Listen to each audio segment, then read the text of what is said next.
Hello everyone, मैं ज्योति प्रभा।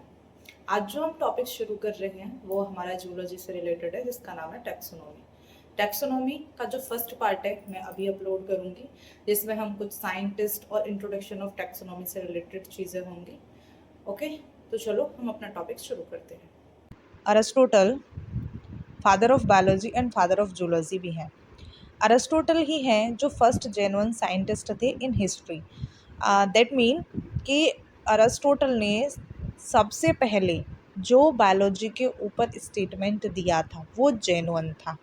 उसके बाद जो साइंटिस्ट आए उन्होंने अपने अपने स्टेटमेंट दिए, आफ्टर डिस्कवरीज हुई, देन जो कंक्लूज़न निकलता था या निकला था वो अरिस्टोटल वाले ही स्टेटमेंट पर आके स्टे करता था।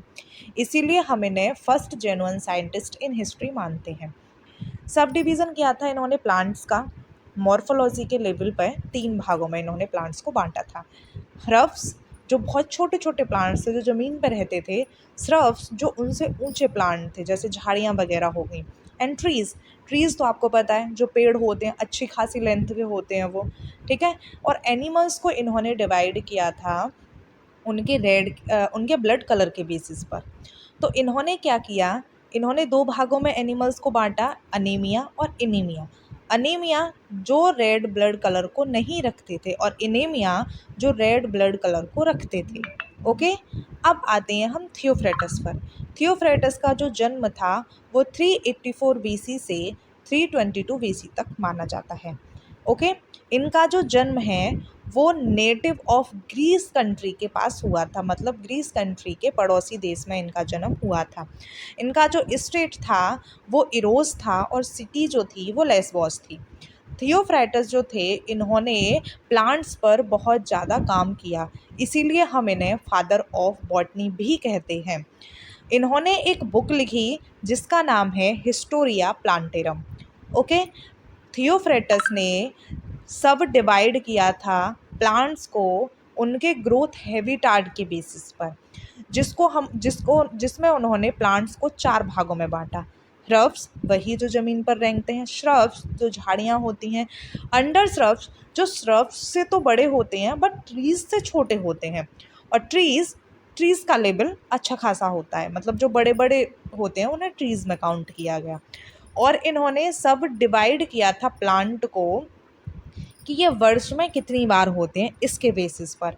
एनुअल बोला था जो वर्ष में 1 बार होते हैं, बायनुअल बोला था जो वर्ष में 2 बार होते हैं, पेरिनुअल बोला था जो वर्ष के दौरान रहते ही रहते हैं। इनके ये वार्षिक आधार पर जो इन्होंने डिवीज़न किया था उसी के बेसिस के ऊपर हम इनको कंसीडर करते हैं फादर ऑफ इनिशियन टैक्सोनॉमी। ओके, तो अगर क्वेश्चन आता है what is a father of इनिशियन taxonomy, तो नॉट कैरोलस लिनियस, इट्स थियो। बट अगर मॉडर्न टैक्सोनॉमी की बात आती है तो वहाँ हमारे कैरोलस लिनियस आते हैं। नेक्स्ट टॉपिक हमारा कैरोलस लिनियस का ही है। तो अब हम पढ़ते हैं कैरोलस लिनियस के बारे में। कैरोलस लिनियस जिसका इनका जो नाम था, जो उनका शुभ नाम माना जाता है वो है कार्ल बोन लिन। ये एक स्वीडिश साइंटिस्ट हैं, मतलब ये स्वीडिश में पैदा हुए थे। इन्होंने बॉटनिस्ट भी इन्हें माना जाता है, फिजिशियन भी माना जाता है। फिजिशियन भी थे ये, बॉटनिस्ट भी थे, जोलॉजिस्ट भी थे। इनका जो जन्म है वो 23 मई 1707 में हुआ था और इनकी जो डेथ है वो 10 जून 1778 में हुई थी। ठीक है, अब सब डिवाइड की इन्होंने जो डिवीज़न किया था प्लांट्स का, इन्होंने जो डिवीज़न किया था इंटायर लिविंग वर्ल्ड का, इन्होंने किया था 2 भागों में। एक तो इन्होंने प्लांट्स बोल दिया, एक तो इन्होंने प्लांट्स में रख दिए थे जो प्लांट्स से रिलेटेड चीज़ें थी, और एक इन्होंने एनिमल्स में रख दिया था जो एनिमल्स वाली चीज़ें थी, एक प्लांट और एक एनिमल्स। ठीक है, इनको हम father of plant and father of animal taxonomy भी मानते हैं। ओके, और इनको हम फादर ऑफ मॉडर्न टैक्सोनॉमी भी इंक्लूड करते हैं। ओके, तो जो 2 किंगडम सिस्टम ऑफ क्लासिफिकेशन था वो कैरोलस लीनियस ने दिया था। वहीं अगर 3 किंगडम क्लासिफिकेशन की बात करें तो वो अर्नेस्ट हैकल ने दिया था।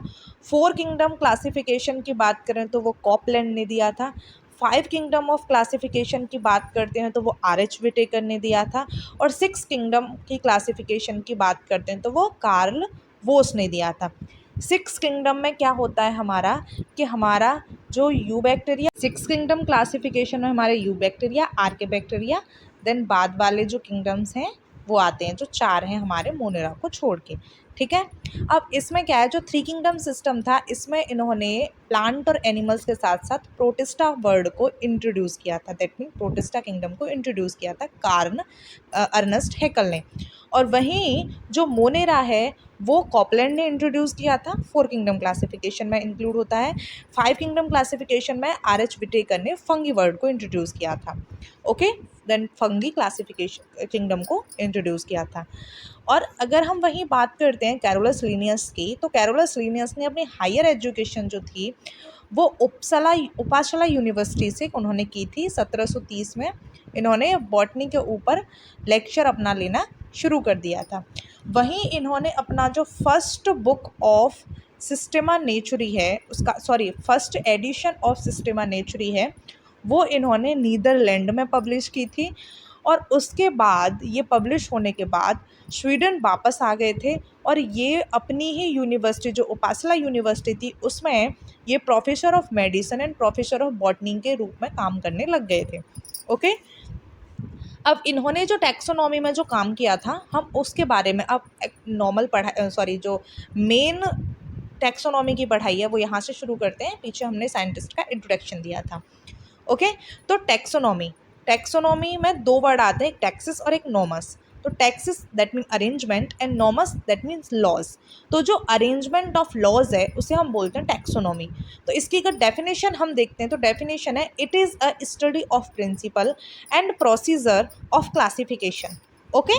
तो टैक्सोनॉमी जो वर्ड है वॉज प्रपोज्ड बाय, वो किसने दिया था, it was proposed by APD Candolle in his book. उन्होंने अपनी बुक थ्योरीज एलिमेंट्रिया डी ला बॉटनिका, ठीक है, जिसका हिंदी एडिशन आया था थ्योरीज ऑफ एलिमेंट्री बॉटनी, उसमें इन्होंने टैक्सोनॉमी वर्ड को इंट्रोड्यूस किया है। अब टैक्सोनॉमी जो है कुछ स्टेज को इंक्लूड करती है, दैट मीन कुछ इसके लेवल हैं जिनको वो अपने पास रखती है। इसमें सबसे पहला है हमारा आइडेंटिफिकेशन, दूसरा है हमारा क्लासिफिकेशन, तीसरा है हमारा नॉमेनक्लेचर। इसके रूट हम मान सकते हैं, ओके। आइडेंटिफिकेशन में हम क्या करते हैं कि ऑर्गेनिज्म को रिकॉग्नाइज करते हैं जो हमको करेक्टर पहले से पता हो उनके बेस पर, ओके।